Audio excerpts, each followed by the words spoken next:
So hello guys, welcome to my YouTube channel. तो इस हफ्ते UFC 328 होने वाला है इस संडे को। तो बहुत ही ज़्यादा एक्साइटेड हूँ इस इवेंट के लिए एंड मुझे लगता है कि आप सभी भी बहुत ही ज़्यादा एक्साइटेड होंगे क्योंकि ये बहुत ही अच्छा सा कार्ड है एंड जो सभी फाइट्स इस कार्ड में वो बहुत ही ज़्यादा इंटरेस्टिंग है, बहुत ही ज़्यादा एक्साइटिंग है, बहुत ही अच्छे अच्छे आउटकम्स मुझे लगता है कि इस कार्ड से मिलने वाले हैं। अगर आप मेन कार्ड को देखेंगे तो बहुत ही सारा रैंक्ड फाइट, बहुत सारी रैंक्ड फाइट एंड बहुत ही बड़े बड़े नाम इस कार्ड में है। तो बहुत ही ज़्यादा इंटरेस्टिंग रहेगा कि कैसे ये फाइटर्स परफॉर्म करते हैं इस कार्ड में।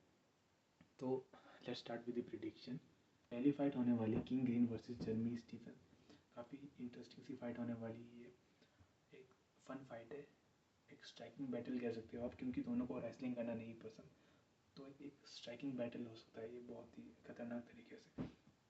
King Green, 39 years old, but he has a speed advantage I think over Jeremy Stephens. Jeremy Stephens के पास डेफिनेटली पावर एडवांटेज है, लेकिन मुझे नहीं लगता कि अपने पंचेस जो है वो लैंड कर पाएगा किंग ग्रीन के ऊपर। अपने प्राइम से काफ़ी आगे आ चुका है जेरेमी स्टीफेंस। अपने प्राइम पे ये बहुत ही ब्रूटली नॉकआउट करता था अपने अपोनेंट को, लेकिन मुझे नहीं लगता कि इस पोजीशन इस करंट पोजीशन पे he has the ability to knock out और कैच बॉबी ग्रीन। तो मुझे लगता है कि इस फाइट को किंग ग्रीन जीतेगा with unanimous decision 20-30-27। Moving up to the second fight, Sean Brady versus Joaquin Buckley. तो मुझे लगता है कि Sean Brady is going to win by unanimous decision by using his wrestling. जैसा कि आप सभी को पता है कि वॉकिन बकली अपना लास्ट फाइट हारा था कमारू उस्मान से, जिसने अपनी रेसलिंग का इस्तेमाल किया था इसको हराने के लिए and heavy wrestling game plan लेके आया था उस्मान इसके अगेंस्ट। एंड मुझे लगता है कि शॉन ब्रेडी का भी सेम गेम प्लान होगा अगेंस्ट हिम, क्योंकि शॉन ब्रेडी के पास बहुत ही अच्छी रेसलिंग प्लस जिजित्सु की टेक्निक्स भी है। उस्मान के पास सिर्फ रेसलिंग है and he doesn't have that much jiujitsu techniques, but Sean Brady के पास वो टेक्निक भी है, वो आउट रेसल कर सकता है, जिजित्सु सबमिशन मार सकता है। तो मुझे लगता है कि थ्रेट जो है ग्राउंड में वो ज़्यादा रहेगा as compare to Kamaru Usman. And definitely last fight में ब्रेडी रेसल नहीं कर पाया था अगेंस्ट मोराइस, क्योंकि वो बहुत ही ज़्यादा लॉन्ग रेंज फाइटर है एंड बहुत ही ज़्यादा टॉल है। So he wasn't able to close the distance. But in case of Buckley, I think Buckley उतना ज़्यादा टॉल नहीं है, तो मुश्किल नहीं आनी चाहिए मुझे लगता है कि डिस्टेंस क्लोज करने में। तो इस फाइट को मुझे लगता है कि शॉन ब्रेडी जीतेगा by unanimous decision 30-27। To the next fight in heavyweight division, Alexander Volkov and Acosta. Top 5 heavyweight भिड़ेंगे इस फाइट में एंड मुझे लगता है कि काफ़ी अच्छी फाइट होने वाली है। ये भी मुझे लगता है कि नॉकआउट होने वाला है एलेक्जेंडर वोकोव इन सेकंड राउंड, क्योंकि अगर आप देखोगे कि एलेक्जेंडर वोकोव बहुत ही ज़्यादा plodding and no head movement and slow fighter है। On the other hand Acosta, I think इसके पास स्पीड एडवांटेज रहेगा एंड इसके पास पावर भी। अपने लास्ट फाइट में ये शमील काजिब को नॉकआउट करके आ रहा है एंड इसके पास मोमेंटम भी है। पिछली 4 या 5 फाइटें जीत के आ रहा है, बस एक ही फाइट आ रहा था सर्गे पेवलोविच के against, but other than that he is winning every fight. तो मुझे लगता है कि सेकेंड राउंड के एंड में he is going to knock out Volkov and number 1 contender बनेगा in heavyweight division.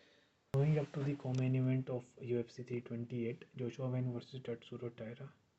Joshua Van का ये पहला टाइटल डिफेंस होने वाला है एंड ये बहुत ही ज़्यादा टफ फाइट होने वाली है जोशुआ वेन के लिए, मुझे ऐसा लगता है, क्योंकि टट्सुरो टायरा एक एलिट रेसलर है एंड सिर्फ रेसलर ही नहीं है, उसके पास स्ट्राइकिंग भी ठीक ठाक है, बहुत अच्छी है। अगर जोशुआ वेन अगर कुछ टेक डाउन स्टफ भी कर देता है, रोक भी देता है, तो मुझे लगता है कि जो टट्सुरो टायरा के पास जो स्ट्राइकिंग है वो काफ़ी कारगर साबित हो सकती है जोशुआ वेन के खिलाफ। जोशुआ वेन की स्ट्राइकिंग बहुत ही ज़्यादा एलीट है एंड उसके पास कॉम्बिनेशन बहुत ही अच्छे हैं, लेकिन with the threat of take downs मुझे लगता है कि उतनी इफेक्टिव नहीं होने वाली जोशुआ वेन की स्ट्राइकिंग। तो इस फाइट को प्रेडिक्ट करना थोड़ा सा मेरे लिए आसान बन जाता है, क्योंकि ये टिपिकल स्ट्राइकर वर्सेस रेसलर का मैचअप है एंड ज़्यादातर इसमें क्या होता है कि जो रेसलर है वही ऊपर आ पाते हैं एंड डोमिनेट कर पाते हैं।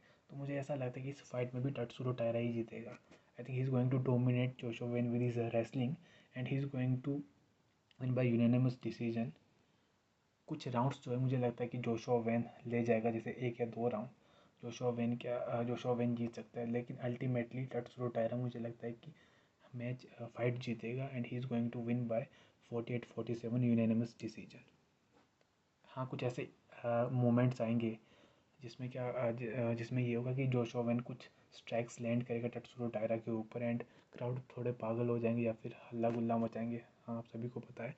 तो कुछ ऐसी हैरी मोमेंट्स आ सकते हैं फाइट्स में, लेकिन अल्टीमेटली क्या क्या टट्सुरो ताइरा तो अल्टीमेटली मुझे लगता है कि टट्सुरो ताइरा टेक डाउन मारेगा जोशुआ वेन के ऊपर उस सिचुएशन में and he is going to hold him down and he is going to dominate the fight.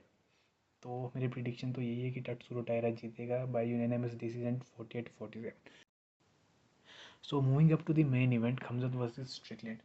काफ़ी ज़्यादा एक्साइटेड हूँ इस फाइट के लिए भाई, क्योंकि क्या हो रहा है ना, फाइट से पहले इनके बीच में जो इंटरेक्शन हो रहा है ट्विटर में और जो जैसी जैसी ये लोग बातें कर रहे हैं, तो इस फाइट के लिए वो बहुत ही ज़्यादा इंटरेस्टिंग हो कि गोली मार देंगे अगर कोई सामने दिखा तो ऐसी ऐसी चीज़ें ना काफ़ी इंटरेस्टिंग बना रही है इस फाइट को। इनकी जो राइवलरी है वो बहुत ही ज़्यादा हीटेड हो रही है इस समय। तो मुझे ऐसा लगता है कि जो प्रेस कॉन्फ्रेंस रहने वाला है वो बहुत ही ज़्यादा इंटरेस्टिंग रहने वाला है एंड किस तरीके से यूएफसी इस कॉन्फ्रेंस को मैनेज करता है ये भी देखने वाली होगी। ये भी देखने वाली बात होगी, क्योंकि ये जो दोनों फाइटर है वो बहुत ज़्यादा इम्पल्सिव फाइटर है। अगर कोई भी एक फाइटर पोक करेगा दूसरे फाइटर को तो मुझे लगता है कि कॉन्सिक्वेंसेस डेफिनेटली आएंगे ही सामने की तरफ से। फाइट की बात करें तो जितना इंटरेस्टिंग इसका प्रेस कॉन्फ्रेंस रहेगा, मुझे नहीं लगता कि उतनी ही इंटरेस्टिंग इसकी ये फाइट रहने वाली है। मुझे लगता है कि Khamzat is going to submit Sean Strickland in round 1। हाँ, डेफिनेटली बहुत सारे लोग ये कह रहे हैं कि स्टिकलिन की जो रेसलिंग एबिलिटी है वो बहुत अच्छी है एंड अगेंस्ट खमजत की रेसलिंग के सामने स्टिकलिन की रेसलिंग टिक पाएगी, लेकिन मुझे ऐसा नहीं लगता। Khamzat is going to take him down in round 1। I think within 1 minute he is going to take him down and he is going to submit him, not within 1 second, not within 1 minute, but ऐसा लगता है कि round 1 में खमजत जो है वो submission मारेगा Stickland के ऊपर। देखना बहुत इंटरेस्टिंग रहेगा after second round if Strickland survives. अगर स्टिकलैंड सर्वाइव कर पाता है फर्स्ट 2 राउंड्स तो देखना बहुत ही ज़्यादा इंटरेस्टिंग होगा कि किस तरीके से किस पेस पे खमजत लड़ता है, क्योंकि अब हम सभी को पता है कि खमजत का कार्डियो उतना अच्छा नहीं है and on the other hand Strickland का कार्डियो बहुत ही ज़्यादा अच्छा है। वो बना ही 5 राउंड के लिए ही हैज़ वो, क्योंकि वो अपनी ज़्यादा एनर्जी वेस्ट नहीं करता, यूटिलाइज नहीं करता, बस jab tips and that is it. इसके अलावा कोई ज़्यादा टूल किट स्टिकलैंड के पास नहीं है। तो देखना ये काफ़ी इंटरेस्टिंग रहेगा। अगर अगर स्टिकलैंड फर्स्ट सेकंड 2 राउंड टिक पाए और सर्वाइव कर पाए तो थर्ड फोर्थ और फिफ्थ राउंड में किस तरीके से परफॉर्म करता है खमजत, क्योंकि ये डिपेंड करे, क्योंकि स्टिकलैंड का जीतना डिपेंड करेगा कि खमजत किस तरीके से एडॉप्ट करता है, किस तरीके से परफॉर्म करता है इन दो चैम्पियनशिप राउंड्स। तो पूछोगे कि क्या स्टिकलैंड सर्वाइव कर पाएगा, नहीं कर पाएगा, तो मुझे लगता है नहीं कर पाएगा विद इन फर्स्ट राउंड या maybe in second round. खमजत क्या करेगा, सबमिशन मारेगा स्टिकलैंड के ऊपर एंड विजिट काफ़ी अच्छा कार्ड है, टॉप टू बॉटम काफ़ी स्टैक्ड फाइटर्स है, काफ़ी अच्छी फाइट्स है, इंटरेस्टिंग फाइट्स, फन फाइट्स, काफ़ी अच्छी फाइट्स है एंड ना ही सिर्फ मेन कार्ड में बट अर्ली प्रीलिम में भी काफ़ी अच्छे फाइटर्स है, जैसे Gautier, Joel Alvarez, Grant Dawson, Jim Miller, Jared Gordon and Roman Kopylov, काफ़ी अच्छे अच्छे फाइटर्स है। तो काफ़ी मज़ा आने वाला है इस संडे। तो तब तक के लिए बाय गाइस। अगर आपको वीडियो अच्छी लगी तो लाइक ज़रूर करिए and please subscribe and comment. तब तक के लिए बाय, थैंक यू।